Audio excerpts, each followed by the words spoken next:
Perkenalkan, nama saya Rafael Ignatius Siotang dari Prodi Ilmu Komunikasi dengan NIM 014. Saya di sini akan sedikit merangkum tentang buku ini, Pengantar Ilmu Komunikasi dari El Suroso. Yang pertama ini pengertian tentang pengantar ilmu hukum. Bab pertama, pengertian tentang pengantar ilmu hukum terdiri dari kata pengantar dan ilmu hukum. Bila dikehendaki, ilmu hukum dapat dipecah menjadi ilmu dan hukum. Jadi, PIH atau pengantar ilmu hukum ini merupakan basis mata pelajaran dasar yang tidak boleh ditinggalkan oleh mereka yang ingin mempelajari masalah dan cabang-cabang ilmu hukum. Pengertian dari segi ilmu hukum menurut ahli ini, menurut Cross, memberikan definisi bahwa ilmu hukum adalah segala pengetahuan hukum yang mempelajari hukum dalam segala bentuk manifestasinya. Yang B, menurut Curzon, berpendapat bahwa ilmu hukum adalah suatu ilmu pengetahuan yang mencakup dan membicarakan segala hal yang berhubungan dengan hukum. Ilmu pengetahuan hukum juga disebut sebagai ilmu pengetahuan yang mempelajari kaidah-kaidah hidup manusia, supaya sanksi-sanksi dapat dikenakan oleh penguasa. Ilmu pengetahuan hukum juga mempelajari bagaimana berlakunya kaidah dan sampai sejauh mana dianut oleh manusia dalam masyarakat. Nah, dari uraian tersebut dapat disimpulkan bahwa ilmu hukum adalah suatu pengetahuan yang objeknya adalah hukum dan harus mengajarkan perihal hukum dalam segala bentuk dan manifestasinya. Cabang-cabang ilmu hukum yang termasuk ilmu hukum. Di samping hal-hal tersebut, beberapa penulis memberikan pandangan-pandangan yang berbeda-beda mengenai bagian-bagian dari ilmu hukum. Antara lain menurut J. Van Apeldoorn berpendapat, bagian ilmu hukum terdiri dari sosiologi hukum, sejarah hukum, dan perbandingan hukum. Menurut W.L. Gellmer berpendapat bahwa bagian ilmu hukum terdiri atas ilmu hukum positif, sosiologi hukum, perbandingan hukum, dan sejarah hukum. Menurut J.B.H. Belfort, membagi ilmu hukum atas dogmatik hukum, sejarah hukum, perbandingan hukum, politik hukum, dan ajaran hukum umum. Nah, termasuk juga pendapat para pakar hukum. Menurut Dr. Sujono Dirjo Siswoworo SH menyatakan bahwa PIH itu kerap kali oleh dunia studi hukum dinamakan ensiklopedia yang merupakan pengantar atau introduction untuk ilmu pengetahuan hukum. Nah, yang kedua, menurut Profesor Dr. Ahmad Sanusi SH mengungkapkan bahwa PIH merupakan mata pelajaran dasar, di mana PIH bukan merupakan suatu mata pelajaran latihan berpraktik. Bagian 2, sejarah singkat pengantar ilmu hukum. Pengantar ilmu hukum berasal dari bahasa Belanda. Inleiding tot the Rechtswetenschap. Istilah ini dipakai pada tahun 1920 yang dimaksudkan oleh Holger Onderwijs.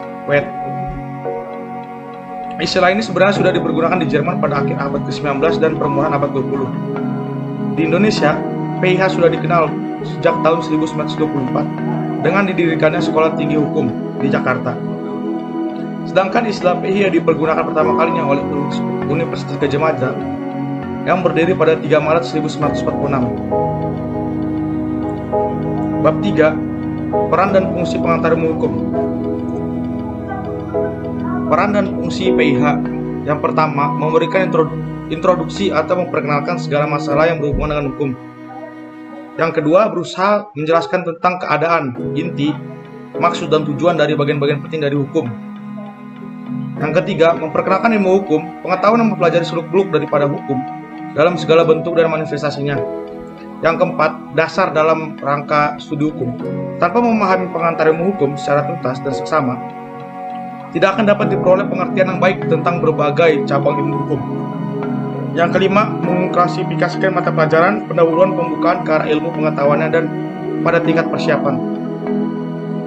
Bukti-bukti pentingnya peran dan fungsi PIH.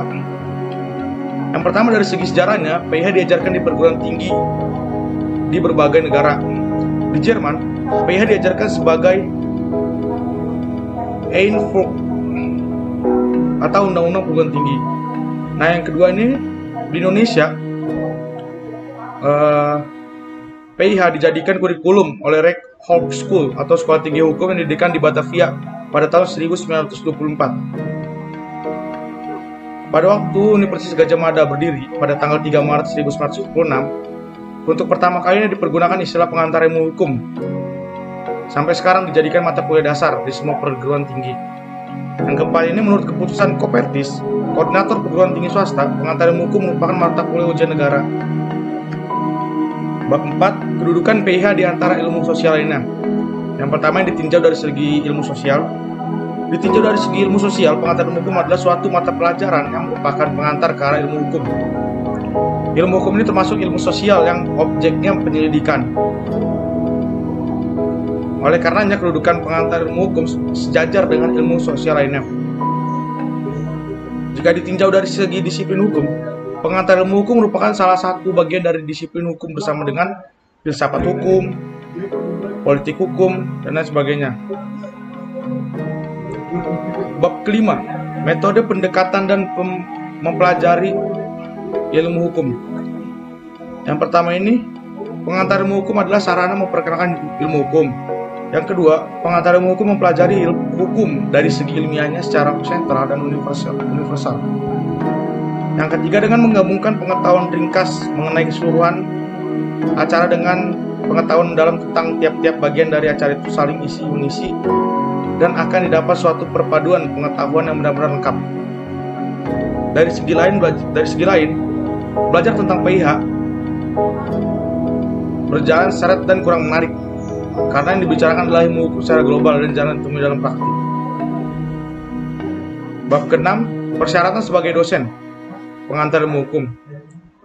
Profesor Dr. Ahmad Sanusi SH dalam bukunya PIH dan PTN mengungkapkan seorang dosen PIH harus memenuhi syarat-syarat tersendiri, antara lain harus menguasai bahan-bahan, baik bahan yang menjadi keseluruhan pembahasan mata pelajaran PIH maupun pengetahuan yang lain mendukung PIH, memahami syarat-syarat pedagosis, mempunyai kemampuan untuk menarik serta membangkitkan semangat mahasiswa, mampu dan berani mempluraliskan acara kuliahnya, dan memberi petunjuk kepada mahasiswa agar selanjutnya dapat belajar menurut caranya sendiri. Yang kedua, Direktur Pendidikan Tinggi Departemen Pendidikan dan Kebudayaan dalam lampiran Surat nomor 112 /DPT/3/73 menegaskan agar yang pertama ini, pemberian pelajaran PIH jangan sampai merupakan pemberian pelajaran filsafat hukum. Yang kedua, untuk memperluas pandangan mahasiswa, sebaiknya diperkenalkan pula disiplin hukum. Yang bab 7, hakikat daripada pengantar ilmu hukum. Pertama, PIH merupakan suatu mata pelajaran yang menjadi pengantar dan penunjuk jalan bagi siapapun yang ingin mempelajari ilmu hukum, dan ternyata sangat luas. Yang kedua, sebagai mata pelajaran, pengantar ilmu hukum memberikan dan menanamkan pengertian dasar mengenai arti persoalan-persoalan di bidang hukum. Yang ketiga ini, PIH memberikan gambaran dan dasar yang jelas mengenai sendi utama hukum itu sendiri. Yang keempat ini, PIH merupakan mata pelajaran dasar, maka bagi mereka yang ingin mempelajari ilmu hukum harus menguasai mata PIH terlebih dahulu. Bab 8, ruang lingkup pembahasan oleh pengantar ilmu hukum. Yang pertama, hukum sebagai objek ilmu hukum terdiri atas apakah hukum itu, apakah tujuan hukum itu, bagaimana hukum itu terbentuk, apakah sumber-sumbernya, bagaimanakah sistem dan klasifikasinya, dan sebagainya. Yang kedua itu hukum sebagai norma hukum, hukum sebagai kaidah hukum, hukum sebagai kaidah hukum dan kaidah lainnya. Yang ketiga, ilmu hukum sebagai ilmu pengetahuan terdiri atas subjek hukum, objek hukum, peristiwa hukum, perbuatan hukum, hubungan hukum, akibat hukum, dan masyarakat hukum. Yang keempat, ilmu hukum sebagai ilmu kenyataan terdiri atas antropologi hukum, sosiologi hukum, sejarah hukum, psikologi hukum, dan perbandingan hukum. Bagian 2, hukum sebagai objek ilmu hukum, bab 9, pengertian tentang hukum. Bagian A, arti hukum dari segi etimologi. Pertama ini hukum. Hukum berasal dari bahasa Arab berbentuk tunggal. Kata jamaknya adalah alkas, yang selanjutnya diambil alih oleh bahasa Indonesia menjadi hukum. Yang kedua, rek. Rek berasal dari rectum, bahasa Latin, yang mempunyai bimbingan atau tuntutan atau pemerintahan. Yang ketiga, lus, yang berarti hukum, berasal dari bahasa Latin lubere, artinya mengatur atau memerintah. Perkataan mengatur dan memerintah itu mengandung dan berpangkal pokok kewibawaan. Yang keempat, lex berasal dari bahasa Latin, berasal dari kata lesere yang berarti mengumpulkan orang-orang untuk diberi perintah. Berdasarkan di atas arti kata hukum, maka dapat disimpulkan bahwa pengertian hukum bertali erat dengan keadilan, kewibawaan, ketataan yang menimbulkan kedamaian, dan peraturan dalam arti yang berisi norma. Definisi hukum oleh berbagai pakar. Menurut Profesor Dr. Pebord, hukum merupakan keseluruhan tentang peraturan bagi setiap perbuatan mahasiswa dalam kehidupan masyarakat di mana pelaksanaannya dapat dipaksakan dengan tujuan untuk memperoleh keadilan. Menurut Profesor Dr. Van Kant, hukum adalah keseluruhan peraturan hidup yang bersifat memaksa untuk melindungi kepentingan manusia dalam masyarakat. Yang ketiga, menurut W.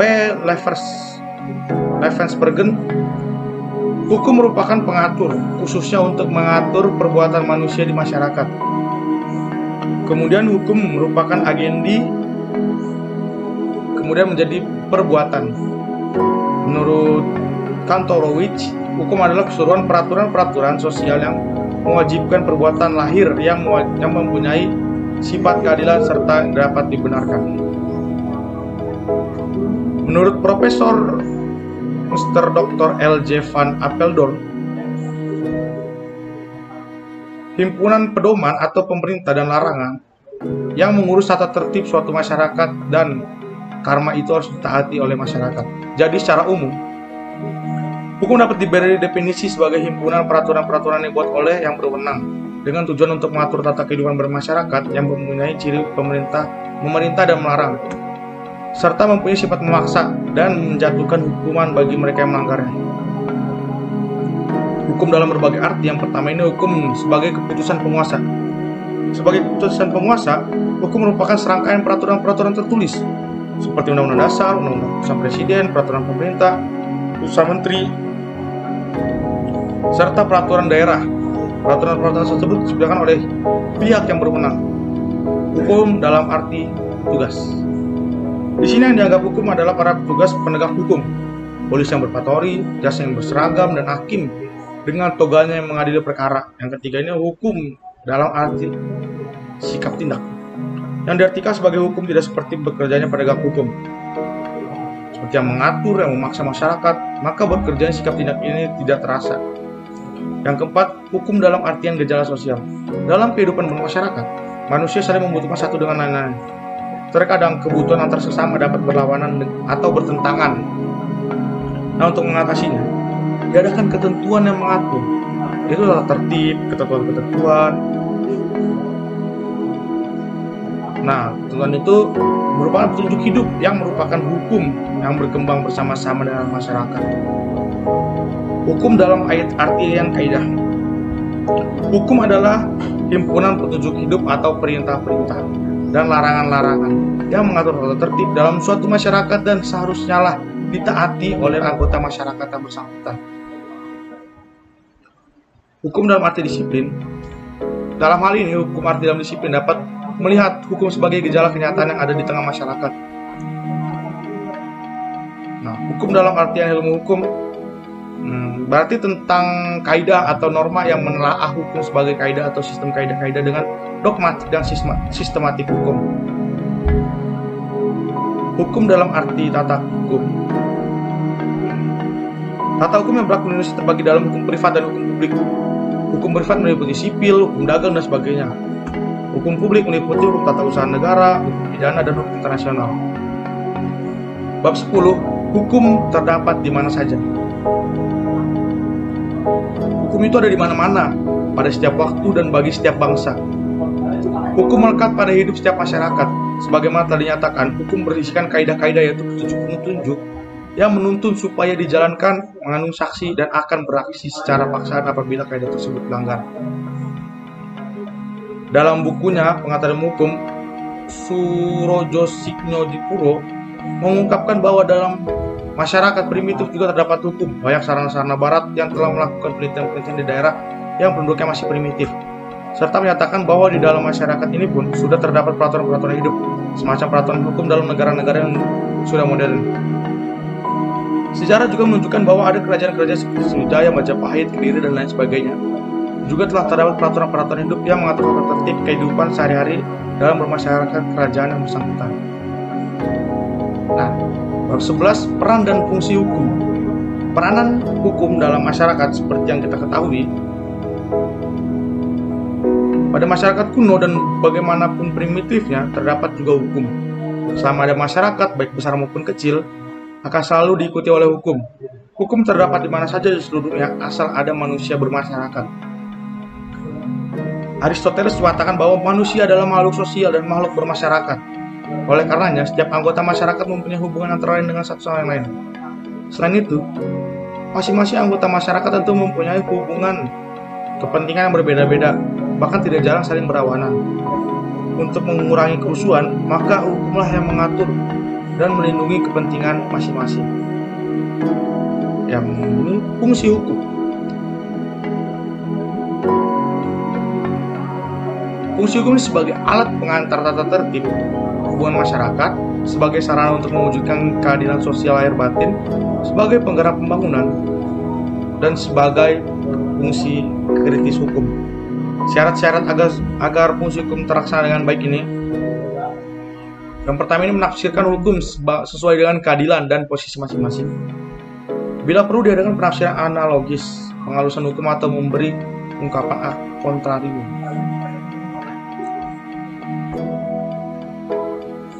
Bab 12, tujuan hukum. Menurut Dr. Wirjono Projodikoro SH dalam bukunya Perbuatan Melanggar Hukum, Wirjono mengumumkakan bahwa tujuan hukum adalah mengadakan keselamatan, kebahagiaan, dan tata tertib dalam masyarakat. Menurut Profesor Subukti SH dalam bukunya Dasar-Dasar Hukum dan Pengadilan, Profesor Subukti mengemukakan bahwa hukum tidak hanya mencarikan keseimbangan antara berbagai kepentingan yang bertentangan satu sama lain, akan tetapi juga untuk mendapatkan keseimbangan antara tuntutan keadaan tersebut dengan ketertiban atau kepastian hukum. Menurut Profesor Mr. Dr. H. Apeldoorn dalam bukunya Inleid tot de Studie van het Nederlands Recht, Apeldoorn menyatakan bahwa tujuan hukum adalah mengatur tata tertib dalam masyarakat secara damai dan adil. Menurut Aristoteles dalam bukunya Rhetorica, Aristoteles mencetuskan teorinya bahwa tujuan hukum adalah menghendaki sekadar semata-mata dengan isi daripada hukum ditentukan oleh kesadaran etis mengenai apa yang dikatakan adil dan apa yang tidak adil. Menurut Jeremy Bentham, Jeremy mengatakan bahwa hukum bertujuan semata-mata apa yang faedahnya bagi orang. Peraturan-peraturan hukum mengenai keadilan tentang disinggung oleh Allgemeine Regels agar didapatkan pandangan yang lebih jelas. Berikut ada contohnya. Allgemeine Regels yang dapat dipandang kurang adil. Contohnya pasal 330 JO, pasal 1330 KUHP Perdata yang berasal dari Burgerlich Wetboek yang berbunyi, belum cukup umur atau belum dewasa adalah belum mencapai umur 21 tahun dan belum melangsungkan pernikahan. Yang kedua, Allgemeine Regels yang harus ditafsirkan hakim. Contohnya Itikat Baik pasal 1338 ayat 3 KUH Perdata yang berbunyi, perjanjian harus dilaksanakan dengan itikat baik. Tentang keadilan. Berbicara tentang keadilan, Aristoteles dalam tulisannya Rhetorica membedakan keadilan dalam dua macam, yaitu keadilan distributif dan keadilan kumulatif. Nah, distributif ini ialah suatu keadilan yang memberikan kepada setiap orang didasarkan atas jasa-jasanya atau pembagian menurut haknya masing-masing. Yang kumulatif ialah suatu keadilan yang diterima oleh masing-masing anggota tanpa memperlukan jasa masing-masing. Hukum ditaati orang. 13. Ketaatan pada hukum menurut Utrecht. Orang menaati hukum karena yang pertama, orang merasakan bahwa peraturan itu dirasakan sebagai hukum. Mereka benar-benar berkepentingan akan berlakukan peraturan tersebut. Yang kedua, masyarakat menerima supaya ada rasa ketentraman. Yang C, masyarakat mengkedakinya, dan yang terakhir ada paksaan atau sanksi sosial. Yang kedua ini hukum ditaati orang karena hukum itu bersifat memaksa. Yang terakhir ini beberapa teori dan aliran yang menyebabkan hukum itu harus ditaati oleh orang. Bab 14. Kodifikasi dan perkembangan hukum. Apakah kodifikasi itu? Kodifikasi hukum adalah pembukuan hukum dalam suatu himpunan undang-undang dalam materi yang sama. Tujuan dari kodifikasi hukum adalah agar didapat suatu kesatuan hukum dan suatu kodifikasi nasional. Yang pertama ada Kode Eiffel Prancis atau Kode Napoleon. Mengapa tumbuh kodifikasi hukum? Secara nasional tidak terdapat kesatuan hukum dan kepastian hukum, karena masing-masing daerah memakai hukumnya sendiri-sendiri yang berbeda-beda antara satu dengan yang lain. Maka demi untuk adanya kesatuan dan kepastian hukum, Indonesia memerlukan hukum yang bersifat nasional yang berlaku bagi semua masyarakat Republik Indonesia. Yang C, perkembangan kodifikasi hukum. Sekarang kembali ke masalah kodifikasi. Bagaimana perkembangan kodifikasi di Prancis? Dengan adanya Kode Eiffel atau Kode Napoleon, timbullah anggapan bahwa seluruh permasalahan hukum sudah tertampung dalam suatu UU atau Undang-Undang Nasional. Di luar UU tidak ada hukum. UU sudah lengkap dan sempurna. Hakim hanya melaksanakan UU yang berlaku di seluruh negara. Anggapan-anggapan tersebut merupakan aliran yang dinamakan aliran legisme positisme atau positisme. Perundang-undangan dengan pedoman di luar undang-undang tidak ada hukum. Aliran-aliran hukum yang timbul kemudian. Yang pertama, aliran hukum bebas. Ajaran ini timbul pada 1840 karena ajaran legisme dianggap tidak dapat memenuhi kebutuhan masyarakat. Dengan adanya perkembangan serta kemajuan zaman dan kemajuan teknologi dan terus berkembangnya penduduk, masalah hukum yang baru timbul dan bertampung dalam undang-undang nasional yang ada. Yang kedua, aliran pedoman hukum. Aliran ini mempergunakan undang-undang dan hukum di luar undang-undang. Aliran pedoman hukum merupakan aliran masa kini yang dipergunakan di berbagai negara termasuk di Indonesia. Yang ke-15, aliran-aliran hukum. Yang pertama, aliran hukum legisme. Aliran ini berpendapat bahwa satu-satunya sumber hukum adalah undang-undang. Di luar undang-undang tidak ada hukum. Menurut aliran hukum bebas, aliran ini bertolak belakang dengan aliran legisme. Lahirnya aliran hukum bebas ini dilatar belakangi oleh melihat kekurangan dari aliran legisme yang ternyata tidak dapat memenuhi kebutuhan dan tidak dapat mengatasi persoalan-persoalan baru. Aliran ini merupakan aliran yang bebas yang hukumnya tidak dibuat oleh badan legislatif dan menyatakan bahwa hukum terdapat di luar undang-undang. Hakim dalam aliran hukum bersifat bebas menentukan atau menciptakan hukum dengan melaksanakan undang-undang atau tidak. Aliran ini timbul di dalam masyarakat dan diciptakan oleh masyarakat sendiri. Yang ketiga, aliran penemuan hukum. Aliran ini merupakan aliran antara legisme dan hukum bebas. Aliran ini berpegang pada undang-undang tetapi tidak seketat aliran legisme. Tugas hakim dalam aliran penemuan hukum ini adalah menyelaraskan undang-undang dengan keadaan masyarakat yang nyata, dan bila perlu menambah undang-undang dan disesuaikan dengan asal keadaan masyarakat. Aliran penemuan hukum berpendapat bahwa hukum terbentuk dengan beberapa cara, itu karena pembentuk undang-undang, karena kebiasaan negara, karena peradilan, karena kebiasaan yang sudah mengikat pada masyarakat, dan terakhir karena ilmu. Aliran yang berlaku di Indonesia mempergunakan aliran penemuan hukum. Ini berarti bahwa hakim dan dalam memutuskan perkara berpegang pada undang-undang dan hukum lainnya yang berlaku di dalam masyarakat secara kebebasan terkait dan keterikatan yang bebas. Bab 16, terbentuknya hukum. Yang pertama ini pembentukan hukum di Inggris. Di Inggris, hukum terbentuk dari kebiasaan dalam masyarakat yang digunakan oleh pengadilan hukum dinamakan common law. Perkembangan ini dimulai pada tahun 1066 sewaktu Inggris dijajah oleh bangsa Normandy dengan raja yang terkenal William the Conqueror yang kemudian dilanjutkan oleh pengganti-penggantinya. Inggris menganut sistem hukum common law di mana hukumnya terjadi dari kebiasaan jurisprudensi dan perundang-undangan. Pembentukan hukum di Indonesia.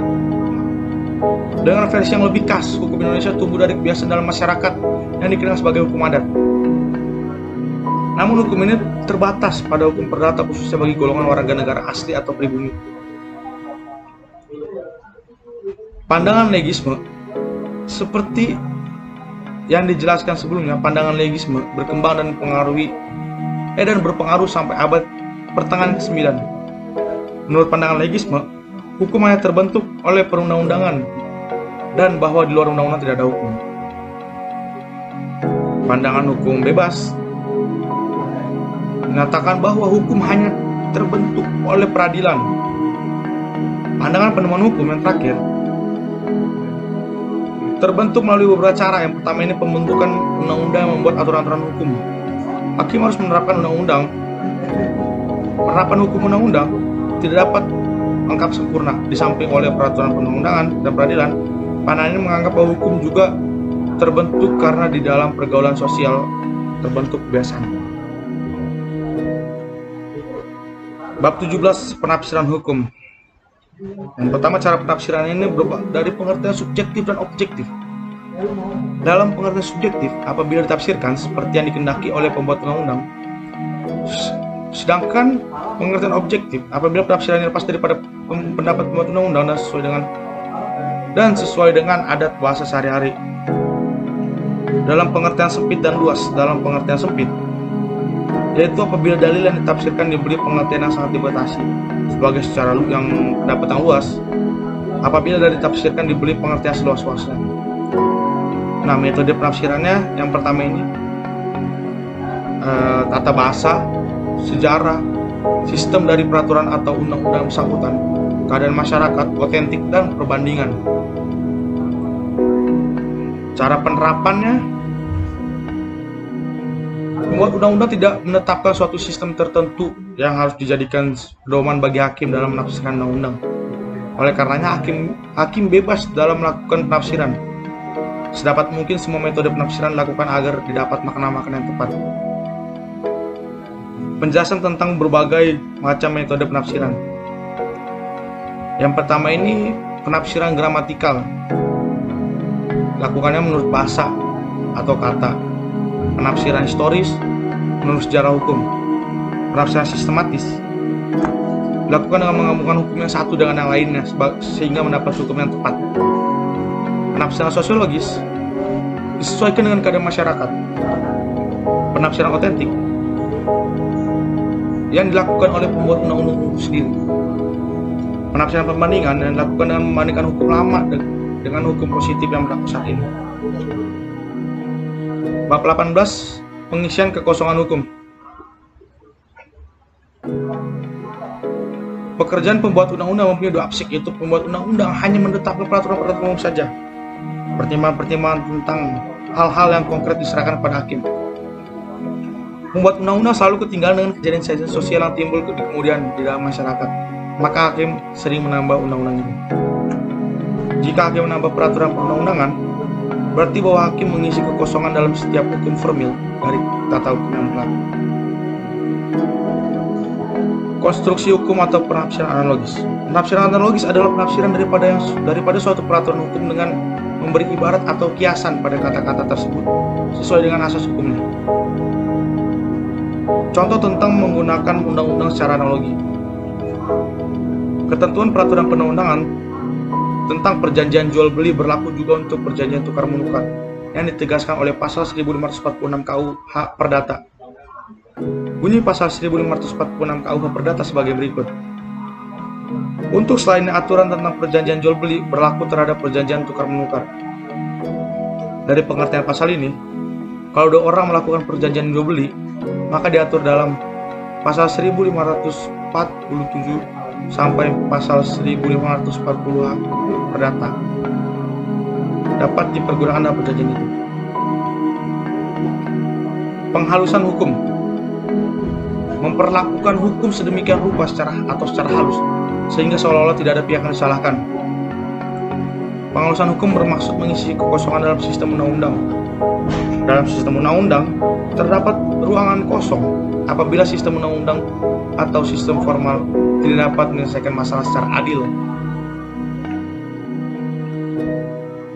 argumen contrario atau pengungkapan secara berlawanan.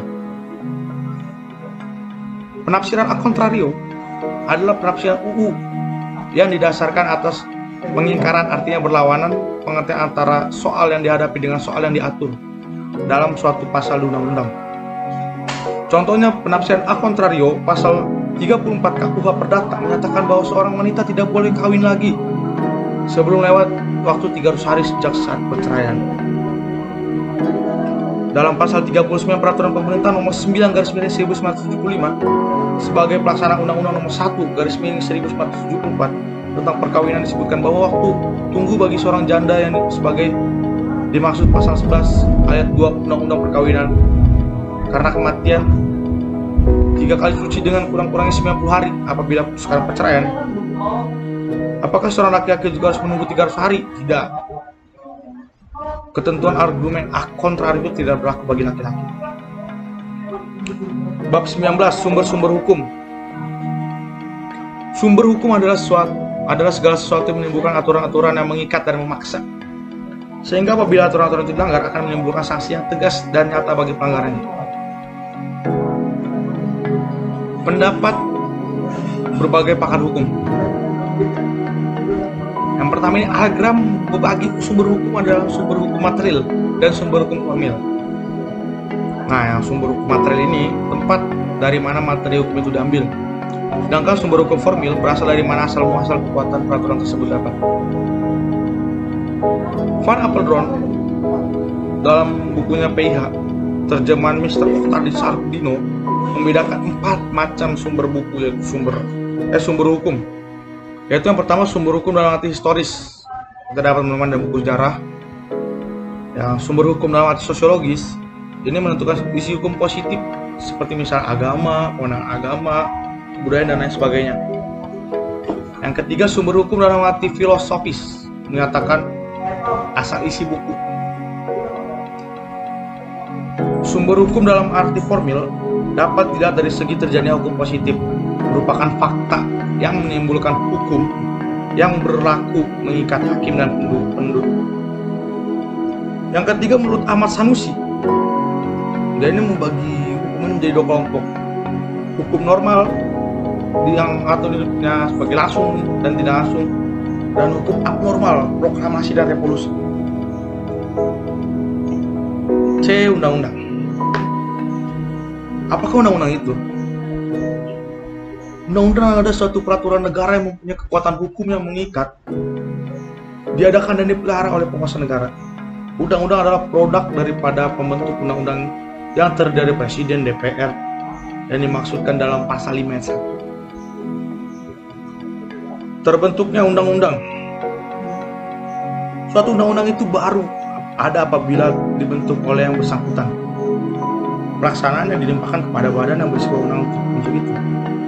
Cara pembentukan UU dan badan yang mana diberi wewenang tergantung kepada sistem pemerintahan yang dianut oleh negara yang bersangkutan. Pembentukan UU di Belanda. Di negeri Belanda yang berwenang untuk membuat UU adalah raja bersama Staten General berdasarkan Grondwet Negeri Belanda pasal 112. Di Amerika, yang berwenang untuk membuat undang-undang diberikan kepada Kongres saja sebagai badan legislatif. Amerika Serikat menganut sistem pemerintah trias politika yang membagi pemerintahan dalam 3 kekuasaan, yaitu badan legislatif, eksekutif, dan yudikatif. Dan bagaimana cara pembentukan undang-undang di Indonesia? Undang-undang Indonesia dilaksanakan oleh Presiden bersama DPR. Untuk dapat diajukan ke DPR, dibuatlah RUU terlebih dahulu. Inisiatif pembuatan RUU dapat diambil oleh Presiden maupun anggota DPR. Namun kenyataan dalam praktik banyak inisiatif yang diambil oleh Presiden. Bahkan pernah terjadi bahwa pihak DPR ini tidak mengambil inisiatif karena yang lebih membutuhkan banyak undang-undang badan legislatif, eksekutif. Selain rancangan undang-undang selesai, Presiden mengusulkan kepada DPR. Apabila DPR tidak menyetujui, maka rancangan tersebut tidak boleh diajukan lagi dalam masa persidangan yang sama dan sebaliknya. Yang ketiga, kedudukan DPR dan DPR sama kuatnya. Kedudukan presiden dan DPR sama kuatnya. Hal ini terlihat dari pasal dalam Undang-Undang 1945 yang berbunyi pasal 5, presiden memegang kekuasaan membentuk undang-undang dengan persetujuan DPR. Pasal 20, tiap undang-undang menghendaki persetujuan DPR. Pasal 20 ayat 1, presiden dan DPR sama-sama berhak mengambil inisiatif. Pasal 20 ayat 2, jika suatu rancangan undang-undang tidak mendapat persetujuan DPR, maka rancangan tidak boleh lagi diajukan lagi. Dalam persidangan masa itu berlaku juga sebaliknya. Pembuatan undang-undang terdapat dua cara, yaitu yang pertama sistem umum. Sistem umum ini merupakan sistem penyusunan isi daripada UU dengan hanya mengisi pokok-pokoknya saja. Yang kedua ini sistem lengkap. Undang-undang oleh pembuatnya diisi dengan pasal-pasal yang lengkap, terperinci, jelas, dan lebih banyak mengarah ke hukum daripada ke kodifikasi. Lalu Indonesia menerapkan sistem apa? Sewaktu Indonesia masih dijajah, ia menganut sistem undang-undang lengkap mengikuti Belanda, tapi sudah merdeka Indonesia menerapkan sistem hukum. Undang-undang yang bagian D, undang-undang dalam arti formil dan material. Dalam arti formil, keputusan penguasa yang diberi nama undang-undang atau undang-undang yang dari segi bentuknya. Di Indonesia, undang-undang dalam arti formil diterapkan oleh presiden dengan persetujuan DPR yang tertuang dalam Undang-Undang 1945 pasal 5 ayat 1.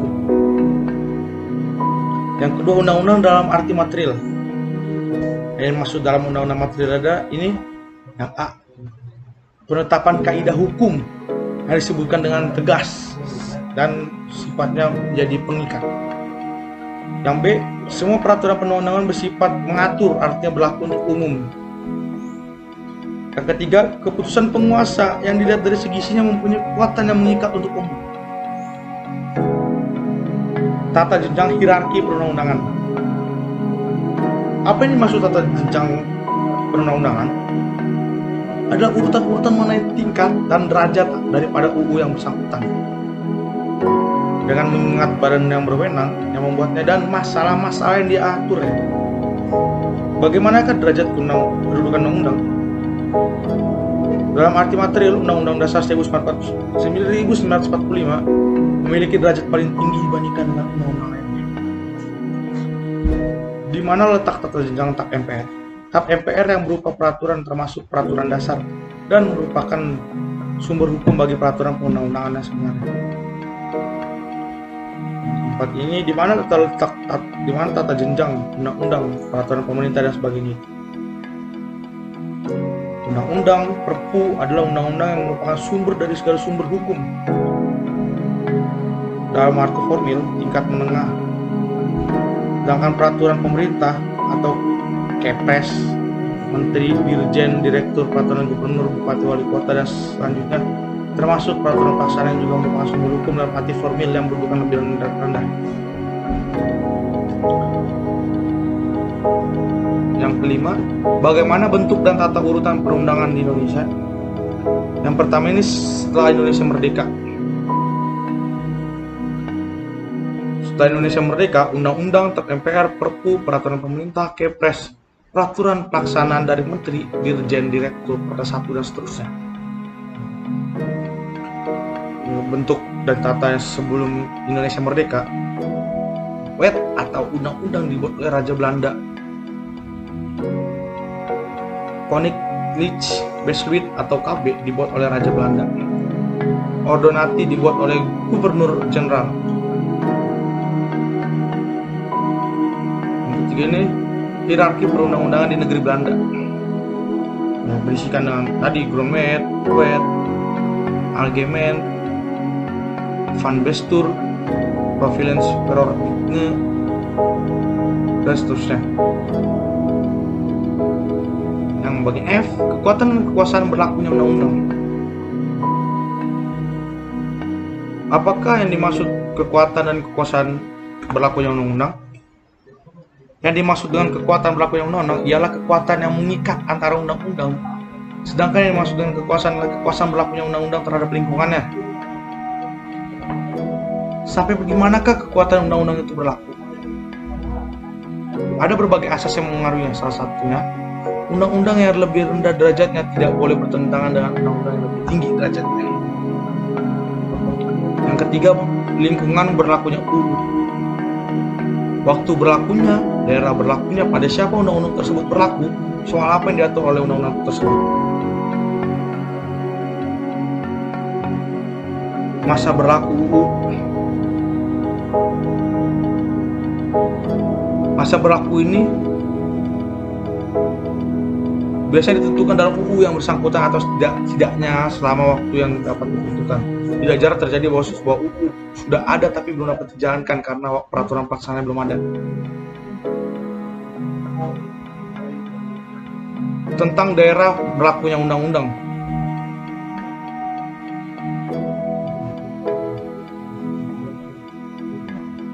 Daerah berlakunya undang-undang itu berhubungan erat dengan kedudukan dan badan pembuat undang-undang.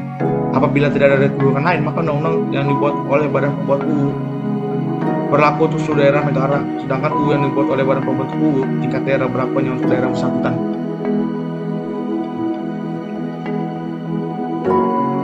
Mengenai soal-soal yang diatur, sebagai contoh yang diikuti undang-undang sebagai berikut: Undang-Undang Tahun Nomor 5 Tahun 1910 tentang peraturan dasar pokok-pokok agraria, Undang-Undang Nomor 23 Tahun 1923 tentang pokok-pokok kesehatan, Undang-Undang Nomor 14 Tahun 1970 tentang ketentuan-ketentuan pokok kekuasaan kehakiman.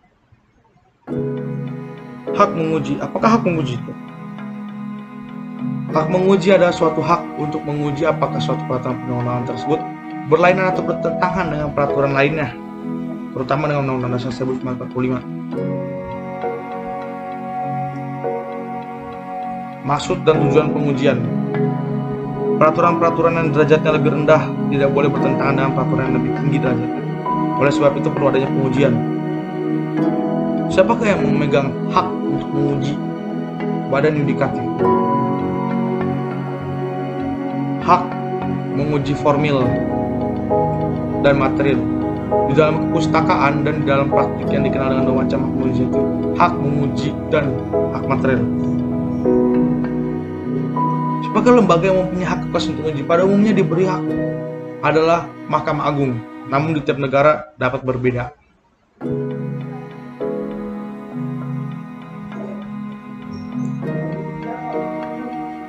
Kebiasaan. Menurut uraian, kebiasaan adalah perbuatan manusia yang dilakukan berulang-ulang, mengenai hal tingkah laku. Kebiasaan diterima oleh masyarakat selalu dilakukan oleh orang lain sedemikian rupa sehingga masyarakat beranggapan bahwa memang harus berlaku demikian. Namun tidak semua kebiasaan mengandung hukum yang adil dan baik. Di Indonesia kebiasaan itu diatur dalam beberapa undang-undang. Itu pasal 15AB berbunyi, selain pengecualian yang ditetapkan mengenai orang-orang Indonesia dan orang-orang yang dipersamakan, maka kebiasaan tidak merupakan hukum kecuali apabila undang-undang menerapkan demikian. Pasal 1339 KUH Perdata yang berbunyi, perjanjian tidak hanya mengikat untuk hal-hal dengan tegas dinyatakan di dalamnya, tapi juga untuk segala sesuatu yang menurut sifat perjanjian diharuskan oleh kepatutan, kebiasaan, atau undang-undang.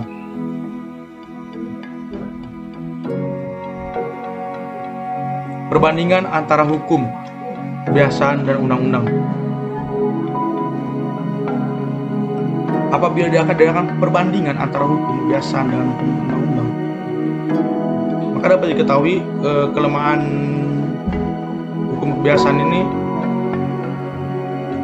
tidak tertulis sehingga tidak dapat dirumuskan cara tepat untuk mencarikan penggantinya, cenderung sulit. Tidak menjamin kepastian hukum dan sering menyulitkan para cara karena hukum kebiasaan mempunyai sifat aneka ragam. Persamaan antara hukum, kebiasaan, dan undang-undang, keduanya merupakan penegasan pandangan hukum yang terdapat dalam masyarakat. Keduanya merupakan perumusan kesadaran dan suatu bangsa. Perbedaannya, undang-undang merupakan keputusan pemerintah yang dibebankan kepada orang, subjek hukum, dan kebiasaan merupakan peraturan yang timbul dari pergaulan. Undang-undang lebih menjamin kepastian hukum daripada hukum kebiasaan.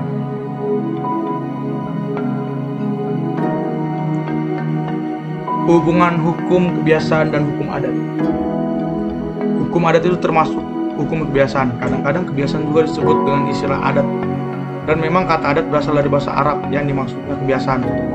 Hukum adat merupakan hukum tertulis, disebut juga hukum tradisional dan sudah menjadi bagian dari bangsa. Jurisprudensi.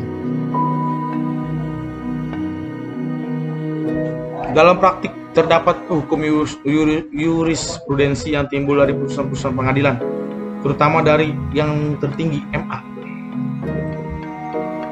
Di sini putusan pengadilan tidak langsung menimbulkan hukum, melainkan merupakan faktor saja dalam pembentukan hukum. Karena biasanya hukum pengadilan tertinggi diikuti oleh pengadilan yang lebih rendah. Beberapa pengertian tentang jurisprudensi. Jurisprudensi yang berarti pengetahuan hukum. Kata jurisprudensi sebagai istilah teknis Indonesia artinya dengan jurisprudenti. Dalam bahasa Prancis yang berarti peradilan tetap atau bukan peradilan. Faktor-faktor timbulnya jurisprudensi yang pertama bersumber dari Algemente, ketentuan tentang peraturan perundang-undangan Indonesia. Yang kedua, meskipun jurisprudensi mempunyai pengaruh terhadap hakim-hakim lain, namun hal tersebut tidak bertentangan dengan isi pasal 20 dan 21 AB. Sebab-sebab seorang hakim mempergunakan putusan hakim lain. Yang pertama ini pertimbangan psikologis, yang kedua pertimbangan praktis, dan yang terakhir pendapat yang sama. Macam-macam jurisprudensi. Yang pertama adalah jurisprudensi tetap, adalah keputusan hakim berulang kali dipergunakan pada kasus yang sama. Yang kedua itu tidak tetap, yang artinya belum masuk ke jurisprudensi tetap.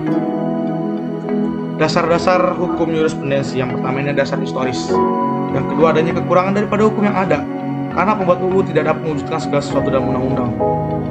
Maka jurisdisasi digunakan untuk melengkapi undang-undang yang kurang.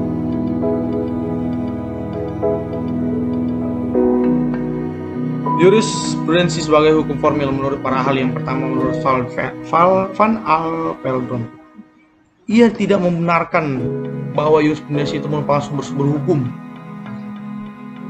Putusan-putusan yang diikuti oleh hakim lainnya adalah faktor dalam pembentukan hukum. Menurut Bellevoet, ia tidak berpendapat dengan Apeldoorn. Penggunaan Aresholt-Recht oleh hakim bawahan yang dimaksud adalah karena tidak terdesak dari atas. Jadi bukan kebiasaan yang timbul. Menurut Utrecht, ia menegaskan bahwa apabila putusan-putusan hakim yang membuat peraturan-peraturan sendiri kemudian dijadikan pedoman oleh hakim lain, maka putusan hakim menjadi sumber peradilan.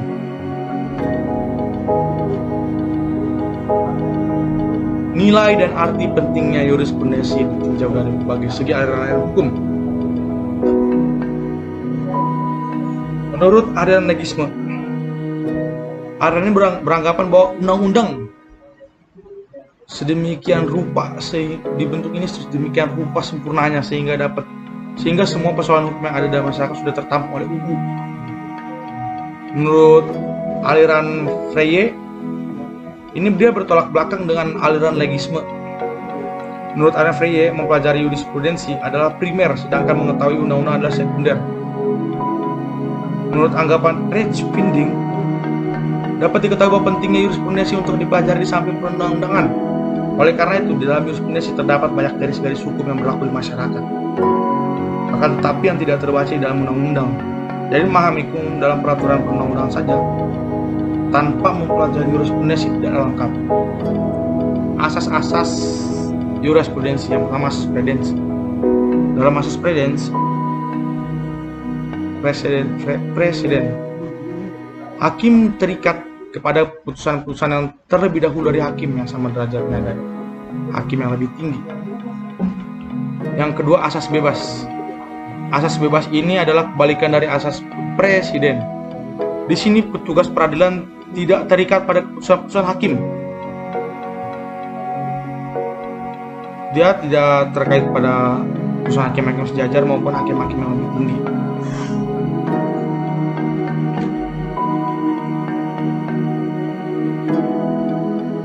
Kita masuk ke fraktat. Traktat atau teori adalah perjanjian yang dibuat antar negara yang dituangkan dalam bentuk tertentu. Biasanya perjanjian tersebut adalah perjanjian internasional. Akibat dari perjanjian tersebut adalah biasanya disebut dengan Pacta Servanda, yang berarti perjanjian mengikat para pihak yang mengandalkan perjanjian. Bagian B, macam-macam traktat dibagi menjadi 3 traktat bilateral, yaitu perjanjian antar 2 negara. Traktat multilateral dibuat oleh banyak negara, dan yang terakhir traktat kolektif adalah multilateral yang boleh dimasuki negara lain. Dan C, apa banyak akibat yang menyangkut orang. Apabila perjanjian itu menyangkut hubungan antara orang dengan orang lain, maka timbul hukum privat internasional, sedangkan yang menyangkut banyak orang atau umum menimbulkan publik internasional. Pembentukan traktat ini dibagi beberapa tahap. Yang pertama perundingan, penutupan, pengesahan, penukaran piagam, dan penyelesaian pelanggaran traktat. Bagian D, kita masuk ke doktrin. Doktrin sebagai sumber hukum formil. Menurut Profesor Dr. Sudikno, doktrin adalah pendapat para sarjana hukum yang merupakan sumber hukum tempat hakim dalam menemukan hukumnya. Yang termasuk sumber hukum formil hukum internasional adalah perjanjian internasional, kebiasaan internasional, asas-asas hukum yang diakui oleh bangsa-bangsa beradab, kepastian hukum, dan terakhir pendapat para sarjana hukum terkemuka.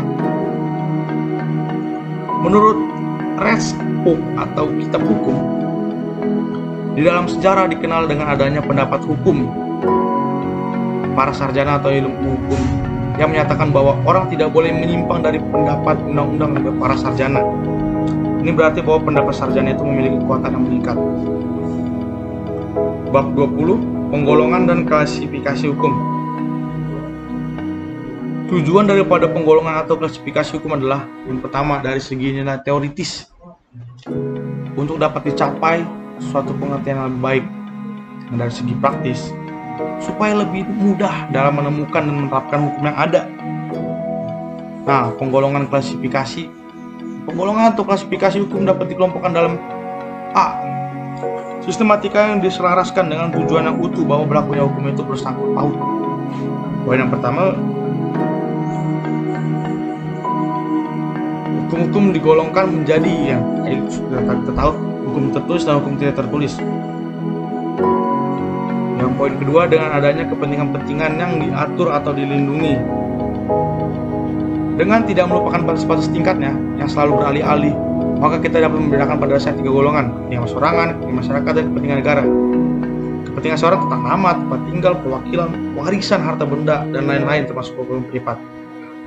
Kalau kepentingan membentuk negara beserta alat-alat perlengkapannya dan memberikan kekuasaan serta cara-cara melaksanakan ketentuan tersebut. Poin ketiga, dengan hubungan aturan-aturan hukum itu satu sama lain, maka cabang-cabang dari hukum ini adalah hukum antar waktu, antar tempat, antar golongan, antar agama, antar privat internasional. Bagian yang kelima, dengan hal kerjanya berikut pelaksanaan sanksinya. Hukum selalu mengandung 2 segi, yaitu keharusan atau larangan dan sanksi.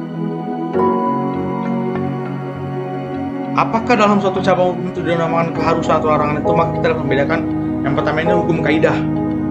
Hukum kaidah adalah ketentuan hukum baik publik ataupun privat.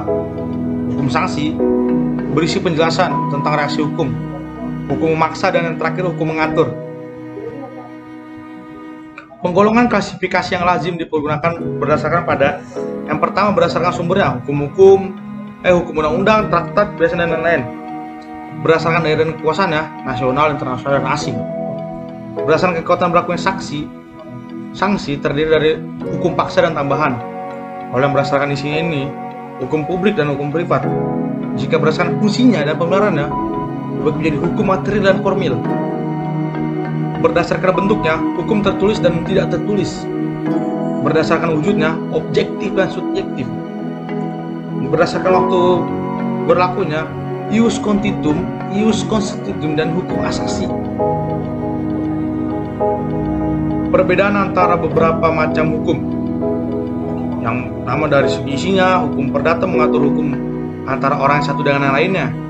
Hukum pidana antara seorang anggota masyarakat dengan negara yang mengawasi tata tertib masyarakat itu. Jika dari pelaksanaannya ada terdapat pelaksanaan terhadap norma hukum pidana, pada umumnya segera diambil tindakan oleh pengadilan tanpa ada pengaduan dari pihak yang merasa dirugikan. Dari segi menafsirkannya, ada hukum perdata memerlukan mengadakan macam-macam interpretasi terhadap hukum perdata. Hukum perdata yang boleh ditafsirkan menurut arti kata dalam undang-undang pidana itu tersendiri. Hukum ini juga menghasilkan penafsiran otentik, yaitu penafsiran yang tercantum pada undang-undang pidana itu sendiri. Dari segi hakim, perbedaan antara hukum acara perdata dengan hukum acara pidana. Dari yang mengadilinya, hukum acara ini mengatur cara mengadili perkara di muka pengadilan perdata oleh hakim perdata. Kalau hukum pidana mengatur cara mengadili perkara pidana di muka pengadilan pidana oleh hukum pidana. Kalau pelaksanaannya, pada cara perdata inisiatif datang dari pihak yang berkepentingan, yaitu pihak yang dirugikan. Yang kedua ini datang dari jaksa. Bab 21, kaidah hukum dan kaidah sosial. Kaidah sosial ini dibagi jadi beberapa secara berurutan, yaitu kaidah susila, yaitu kaidah yang paling tua dan juga paling asli. Kaidah kesopanan adalah ketentuan-ketentuan hidup yang timbul dari pergaulan dalam masyarakat. Kaidah agama berpangkal pada kepercayaan pada Tuhan Yang Maha Esa. Norma agama disebut sebagai ketentuan dari Tuhan. Dan terakhirnya kaidah hukum. Norma hukum diperlukan dalam memperlengkapi ketiga norma hukum di atas. Dalam penggolongan kaidahnya, Profesor Sudikno menggolongkan 4 kaidah ke dalam 2 golongan, yaitu tata kaidah dari aspek pribadi yang termasuk kelompok itu dalam kaidah agama dan kesusilaan. Tata kaidah dalam aspek kehidupan antara pribadi yang termasuk kesamaan dan hukum. Hubungan antara kaidah hukum dan lainnya. Hukum yang positifnya saling memperkuat, yang negatifnya dan memperlemah. Contohnya larangan membunuh dalam agama tapi diwajibkan dalam undang-undang militer. Persamaan antara kaidah hukum dan hukum lainnya. Kaidah hukum dengan kaidah lainnya sama-sama melindungi kepentingan maupun umum. Persamaan antara kaidah hukum dan kaidah kesopanan memandang manusia sebagai makhluk sosial. Sudah puas dengan perbuatan lahiriah saja dan lain sebagainya. Perbedaan antara hukum kaidah perbedaan antara kaidah hukum dengan kaidah sosial. Yang pertama ini ditinjau dari tujuannya, sasarannya, sumber sanksinya, dan kekuatan mengikat dan isinya. Perbedaan antara kaidah hukum dan kesopanannya. Kaidah hukum memberi hak dan kewajiban. Kaidah kesopanan hanya memberi kewajiban saja.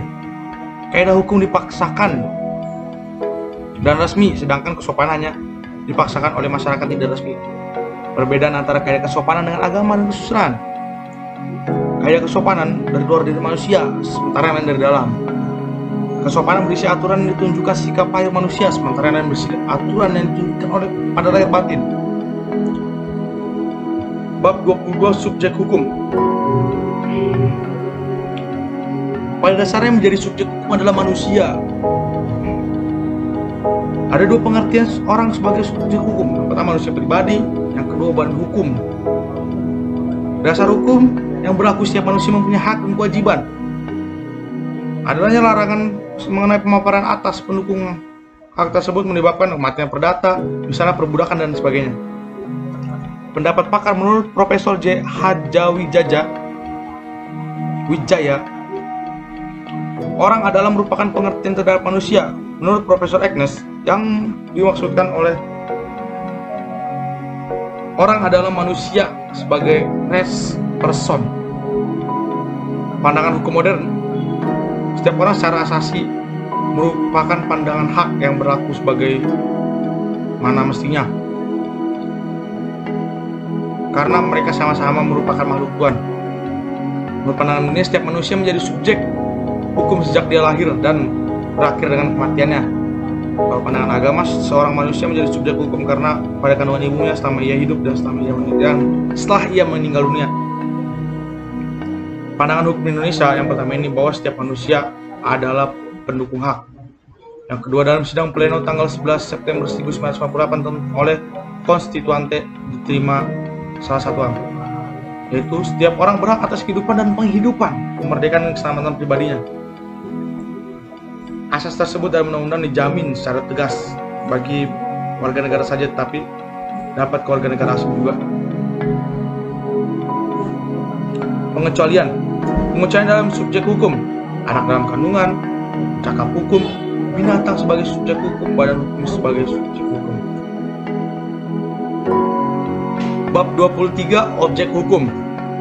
Objek hukum adalah segala sesuatu yang berguna bagi subjek hukum dan yang dapat menjadi pokok permasalahan kepentingan bagi para subjek hukum, oleh karena dapat dikuasai oleh subjek hukum.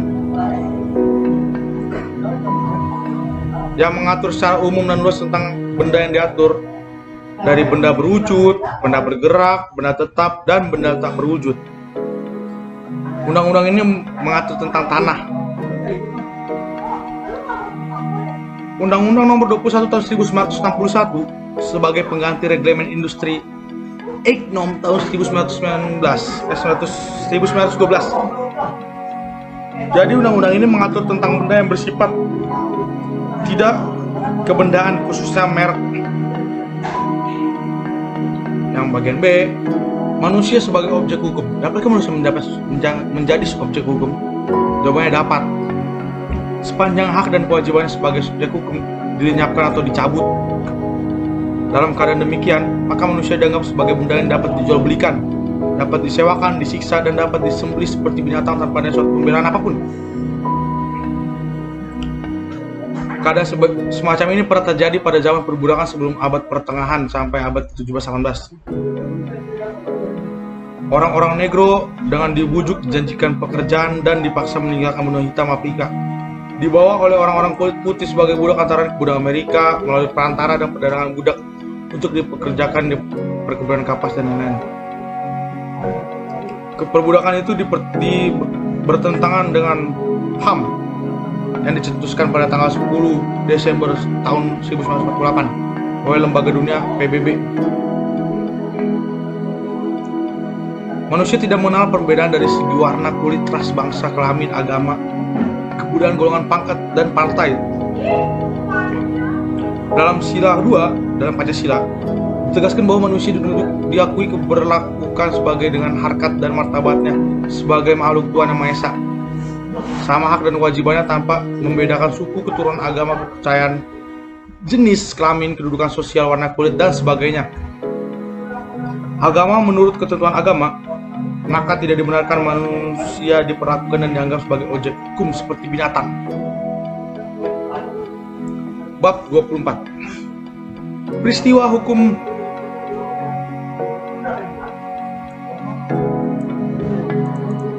Suatu kejadian biasa dalam kehidupan sehari-hari akibatnya diatur oleh hukum.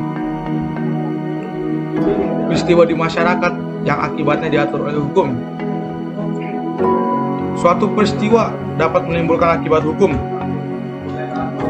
Tiap perikatan untuk berbuat sesuatu atau tidak berbuat sesuatu apabila tidak dipenuhi kewajiban oleh si berutang, maka ia berkewajiban memberikan penggantian biaya rugi dan bunga.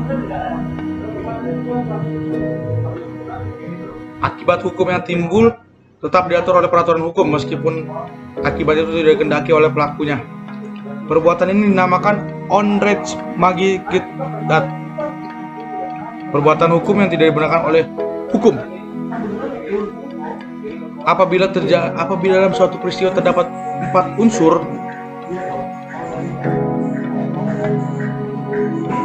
maka si pelaku telah melakukan pasal 1364 KUH Perdata tentang unsur perbuatan. Diberi peringatan bahwa perbuatan itu terjadi karena ketindakan atau kelalaian untuk melakukan sesuatu yang seharusnya dilakukan atau tidak dilakukan.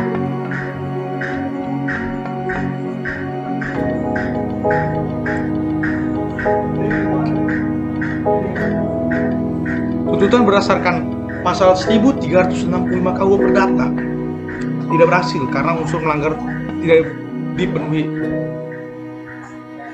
Pada waktu itu, Molen Graf membela pihak Lindenbaum dengan menuntut Cohen karena dia melakukan persaingan curang dengan menyogok, memberikan hadiah dan janji kepada pegawai supaya pegawai itu menjualkan rahasia dagang, memberikan kopi mawar dan nama-nama langganan majikannya. Akibatnya Lindenbaum menderita kerugian besar sekali. Ia menuntut Cohen di pengadilan Amsterdam supaya membayar ganti rugi, dan tuntutan itu berhasil, tapi dibatalkan oleh pengadilan yang tinggi, yaitu Hof Amsterdam, karena Hof Amsterdam berpandangan sempit tentang penafsiran melanggar hukum. Hof Amsterdam mempertimbangkan bahwa perbuatan itu tidak termasuk dalam pengertian pelanggaran pasal 1365 KUH Perdata.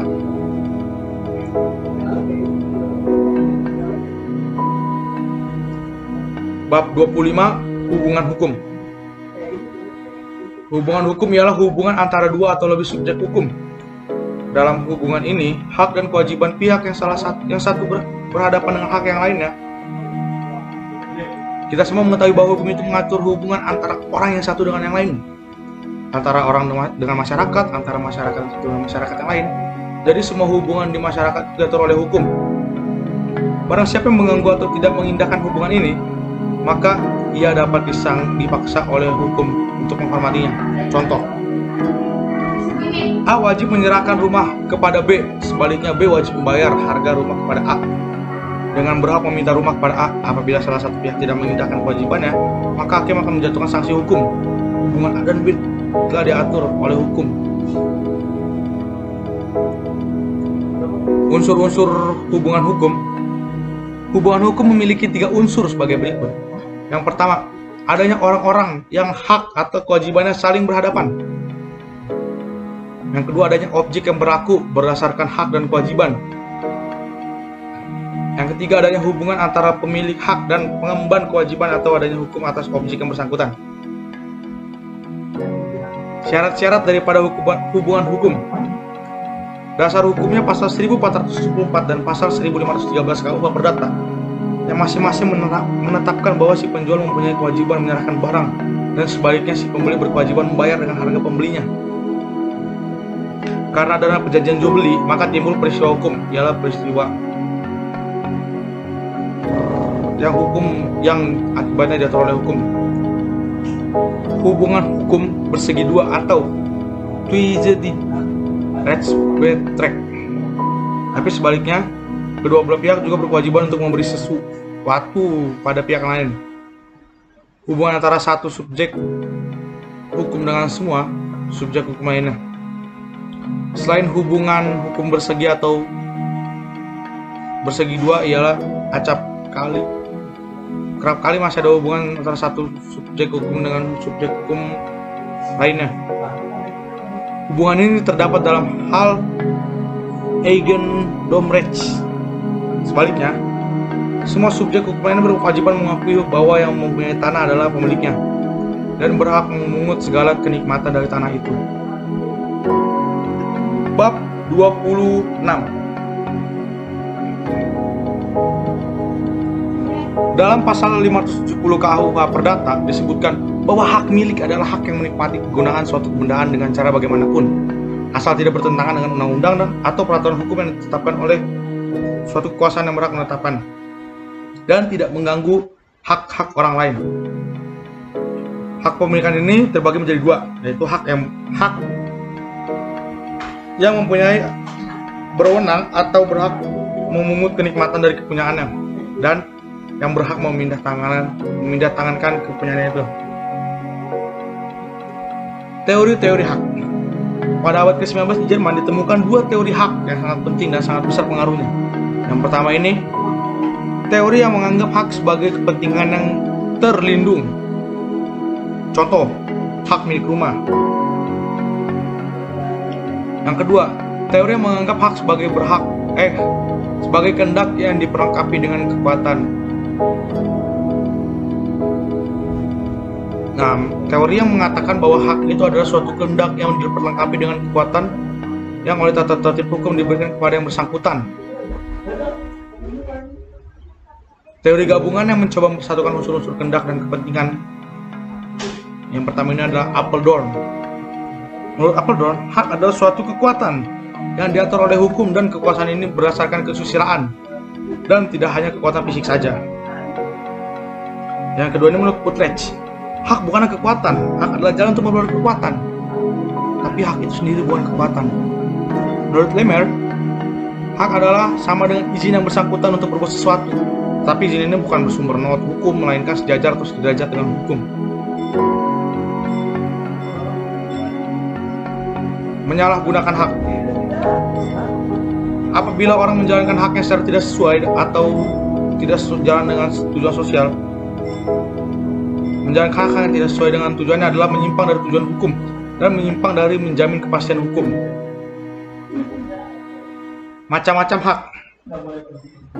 Hak dibagi dalam dua golongan besar, yaitu hak mutlak. Kekuasaan dikatakan mutlak karena berlaku terhadap setiap subjek hukum lain. Hak mutlak juga merupakan hak yang memberikan kekuasaan kepada yang bersangkutan untuk wajib dihormati oleh setiap orang. Hak mutlak ini masih dibagi menjadi hak pokok dan hak politik. Hak pokok ini menjadi hak yang oleh hukum diberikan kepada manusia, disebabkan oleh suatu berdasarkan hukum yang kelahirannya secara langsung menimbulkan hak-hak. Pasal 26 Undang-Undang Sementara tahun 1950 memberikan hak kepada warga Indonesia berbunyi setiap orang berhak mempunyai milik, baik sendiri maupun bersama-sama dengan orang lain. Seorang tidak boleh dirampas hak miliknya dengan semena-mena. Pasal 7 sampai Pasal 34 Undang-Undang Sementara tahun 1950 bagian 5 tentang hak dan kebebasan dasar manusia berbunyi setiap orang diakui sebagai manusia pribadi terhadap undang-undang. Setiap orang berhak mendapat bantuan hukum yang sesungguhnya dari hakim-hakim yang ditentukan untuk itu, melawan perbuatan-perbuatan yang melawan dengan hak-hak dasar yang diperkenankan pada menurut hukum. Yang B, hak publik absolut. Misalnya hak bangsa atau kemerdekaan dan berdaulat seperti yang tercantum dalam undang-undang. Yang pertama ini hak pribadi manusia, yaitu hak atas dirinya yang oleh hukum diberikan kepada manusia. Contohnya pasal 1370 KUH Perdata, pasal 1371 KUH Perdata, dan pasal 1372 Perdata, hukum perdata. Yang kedua, hak keluarga absolut, ya hak yang ditimbulkan karena hubungan antara anggota keluarga satu dengan yang lain.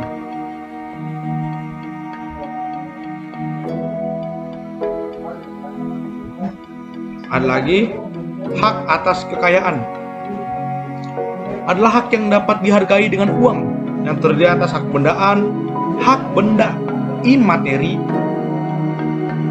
Yang keberadaan ini adalah semua objek wajib menghormati hak miliknya, hak milik orang yang memilikinya. Hak benda imateri, perlindungan atas barang ciptaan diatur dalam perundang-undangan.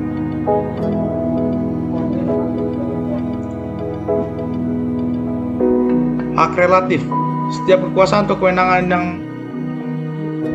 oleh hukum diberikan kepada subjek hukum lain atau tertentu supaya ia berbuat sesuatu. Hak relatif dibagi menjadi 3. Hak publik relatif, hak keluarga relatif, dan hak kekayaan relatif. Bab 27. Perbuatan hukum, bukan perbuatan hukum, dan akibat hukum. Perbuatan hukum adalah perbuatan manusia yang dilakukan dengan sengaja untuk menimbulkan hak dan kewajiban. Perbuatan hukum atau tindakan hukum baru terjadi apabila ada pernyataan kehendak untuk adanya pernyataan kehendak yang diperlukan.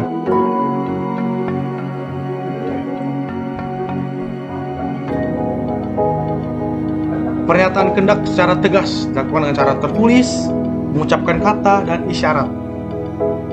Pernyataan kehendak secara diam-diam dapat diketahui dari sikap atau perbuatan, misalnya sikap diam yang ditunjukkan dalam rapat berarti setuju.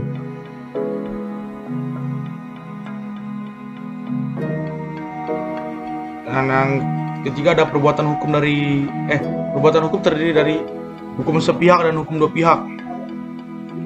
Hukum sepihak itu perbuatan yang dilakukan oleh satu pihak saja dan menimbulkan hak kewajiban pada suatu pihak pula. Contohnya, pembuatan surat wasiat yang tertulis dalam pasal 875 KUH Perdata.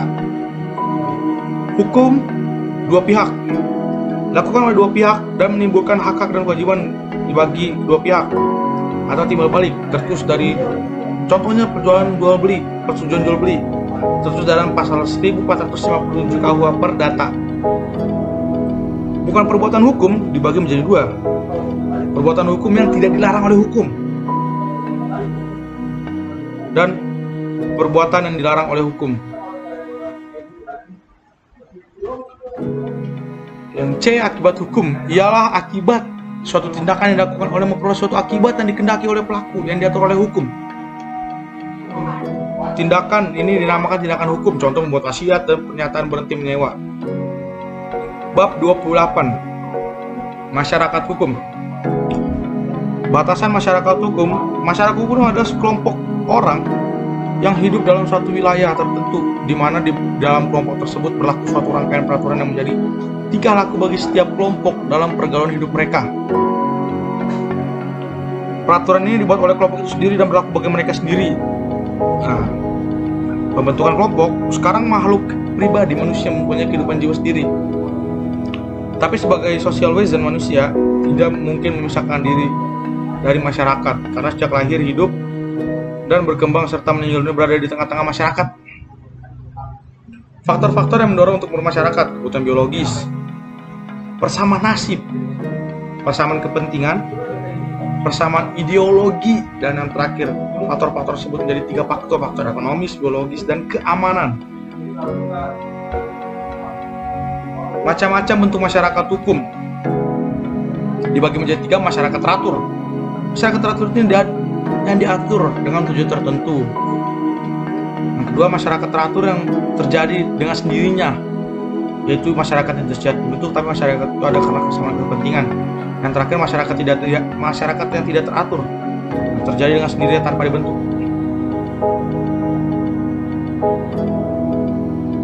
Menurut dasar hubungan yang diciptakan oleh para anggotanya, bentuk masyarakat dapat dibedakan antara masyarakat paguyuban dan masyarakat patembayan. Paguyuban ini adalah antara anggota yang satu dengan lainnya ada hubungan pribadi serta menjadi menimbulkan ikatan batin.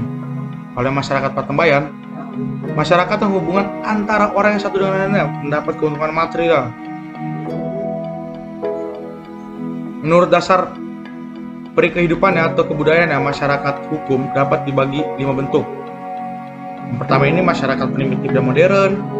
Kalau yang primitif ini kan dia masih serba sederhana, sedangkan masyarakat modern ini sudah lebih maju dari masyarakat yang primitif. Terus masyarakat desa dan masyarakat kota. Kalau masyarakat desa itu yang hidup bersama di kota, sedangkan masyarakat kota ini yang hidup bersama di dalam kota. Masyarakat teritorial adalah yang bertempat tinggal dalam suatu daerah tertentu. Masyarakat genealogis, masyarakat yang anggotanya ada pertalian darah. Masyarakat teritorial genealogis adalah masyarakat yang para anggotanya mempunyai pertalian darah dan bersama-sama bertempat tinggal dalam satu daerah tertentu. Menurut hubungan keluarga, bentuk masyarakat dapat dibagi menjadi keluarga inti, keluarga luas, suku bangsa, dan bangsa. Bab 29. Antropologi hukum.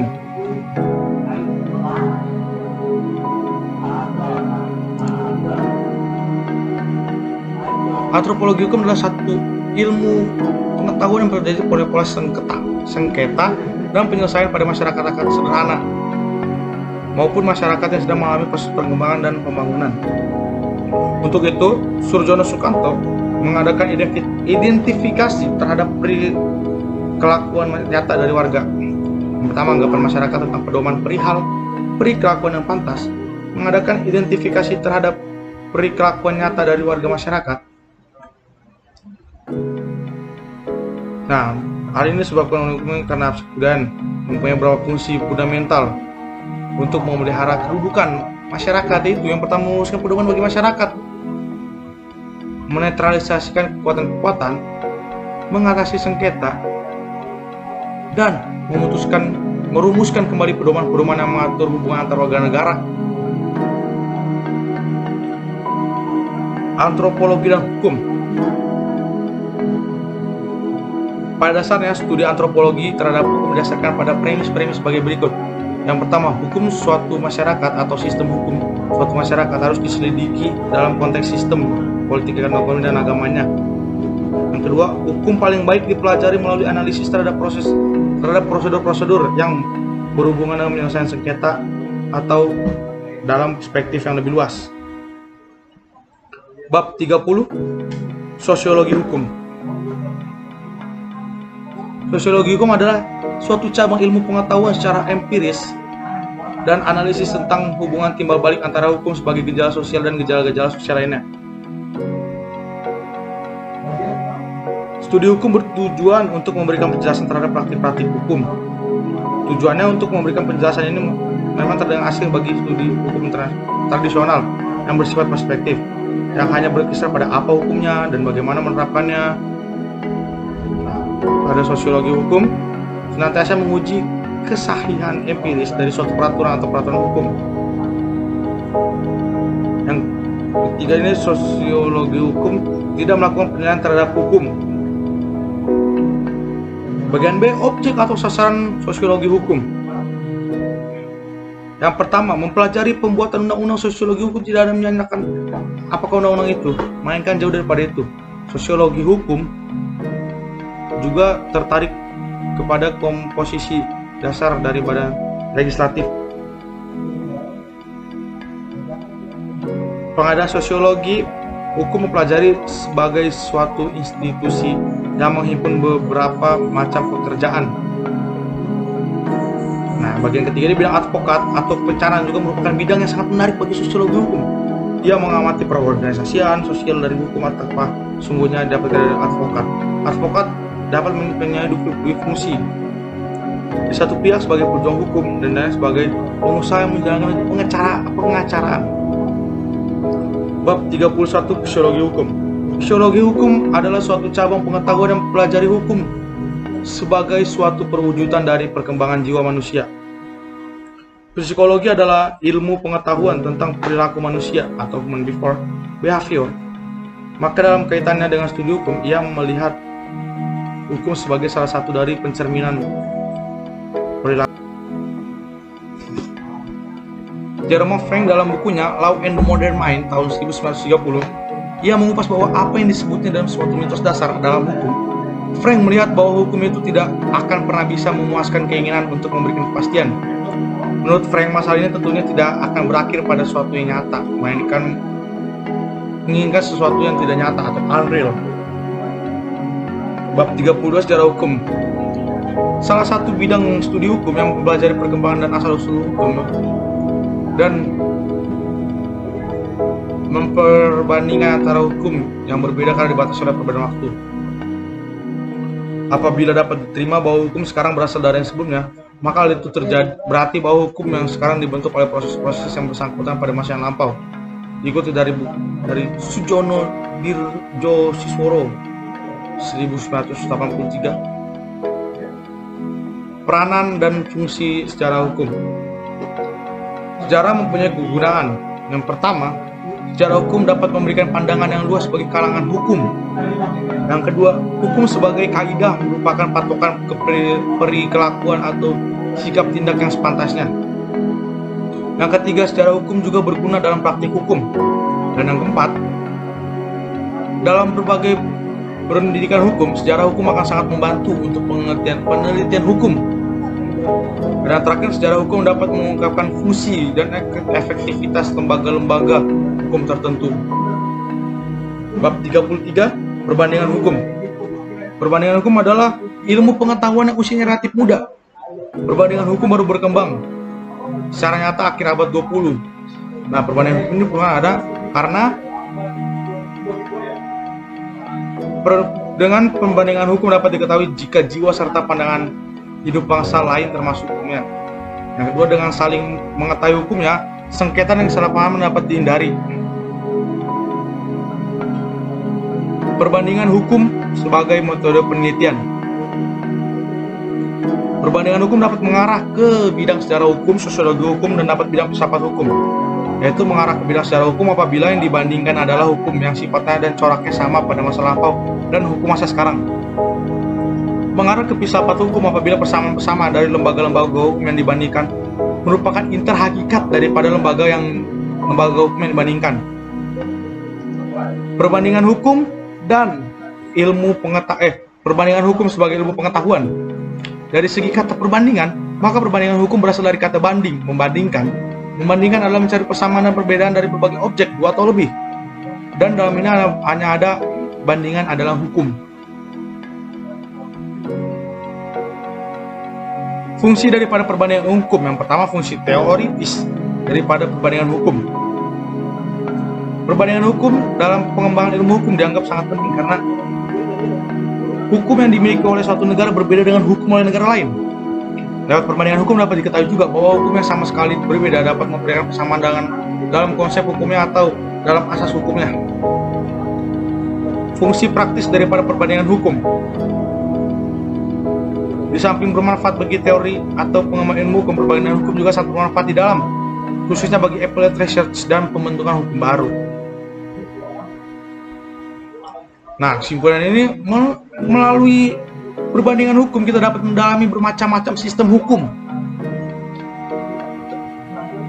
Kita dapat memanfaatkan untuk mengembangkan ilmu hukum, praktik, dan pembinaan hukum. Yang kedua, perbandingan hukum membuka mata kita menunjukkan adanya berbagai macam cara untuk menyelesaikan masalah-masalah hidup. Yang ketiga, perbandingan hukum mempunyai fungsi yang sangat penting bagi pengembangan ilmu hukum, bagi praktik hukum, dan bagi pembinaan hukum. Melalui perbandingan hukum, kita dapat mendalami dan memperluas bidang ilmu pengetahuan hukum, antara lain dapat mengetahui bahwa di lain sistem hukum yang berbeda melahirkan lembaga-lembaga hukum yang berbeda pula. Dapat mengetahui adanya serta sebab-sebab dari persamaan dalam sistem hukum yang sama sekali berbeda. Manfaat daripada perbandingan hukum. Manfaat ilmiahnya ini, dengan mengadakan perbandingan hukum kita juga dapat mengungkapkan latar belakang dan sebab-sebab dari persamaan dan perbandingan tersebut, dan akhirnya menemukan hakikat daripada hukum yang dipertimbangkan. Nah, kalau manfaat praktisnya, sebagai penunjang dalam usaha pembentukan hukum nasional, sebagai faktor penting bagi usaha unifikasi hukum, dan perbandingan hukum juga penting dalam rangka pelaksanaan HPT.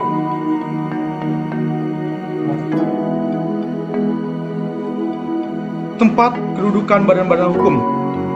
Mengenai badan hukum yang berlaku di Indonesia adalah hukum lama, Venoch-Habsrecht. Menurut hukum ini merupakan tempat kedudukan hukum, ialah tempat badan yang bersangkutan didirikan. Perbandingan hukum juga bermanfaat bagi unifikasi hukum. Unifikasi hukum berarti berlakunya satu macam hukum berbagai golongan masyarakat, dan unifikasi ini bersifat nasional maupun internasional, seperti UU PA dan UU Perkawinan nomor 1 tahun 1974. Untuk itu diperlukan hubungan serta pergaulan yang baik antara bangsa dan bersangkutan untuk yang dicapai dengan adanya persesuaian di bidang hukum. Akhirnya terbentuk kesatuan atau unifikasi hukum seperti cek udara dan sebagainya. Sebagai contoh kerjasama yang ada sekarang antara IMF, International Monetary Fund, GATT, General Agreement of Tariffs and Trade, ADB, Asian Development Bank. Nah, maka berdasarkan hal di atas, dapat simpulkan bahwa perbandingan hukum mempunyai peranan penting dalam hukum internasional, dalam hukum perdata internasional, dan dalam perjanjian internasional unifikasi hukum. Perbandingan hukum juga bermanfaat bagi usaha menimbulkan saling pengertian bangsa. Kenyataannya bahwa pada masa sekarang negara-negara itu saling membutuhkan dan saling eratnya hubungan, saling tergantung sama lain. Adanya interdependensi ini disebabkan oleh adanya spesialisasi yang menyebabkan negara-negara tidak dapat memenuhi sendiri kebutuhan warganya, sehingga memerlukan bantuan negara lain. Perbandingan hukum juga bermanfaat bagi usaha memperoleh pengertian yang lebih mendalam mengenai hukum kita sendiri. Perbandingan hukum dapat memperlihatkan kepada kita keadaan hukum yang sebenarnya. Dengan mengetahui keadaan hukum itu, kita menemukan perspektif yang menyangkut perkembangan hukum kita, yang mana adalah penting dalam usaha pembenahan hukum. Perbandingan hukum juga bermanfaat bagi pelaksanaan HPI, Hukum Perdata Indonesia, internasional.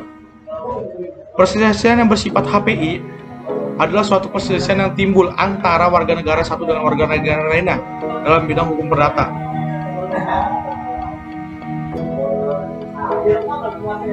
Untuk dapat menemukan norma hukum yang demikian itu, kita harus mengetahui isi dari kedua sistem, yaitu isi dari sistem hukum Belanda dan isi dari hukum Indonesia. Untuk dapat menilai hukum mana yang dipergunakan dalam perselisihan tersebut, harus meneliti isi dari kedua sistem yang bersangkutan. Hal ini perbandingan hukumlah yang dapat menunjang usaha tersebut karena dapat memberikan hubungan bandingan hukum akan isi dari sistem hukum tersebut. Sekian isi buku dari yang saya rangkum. Mohon maaf jika ada salah-salah kata yang saya ucapkan, dan terima kasih.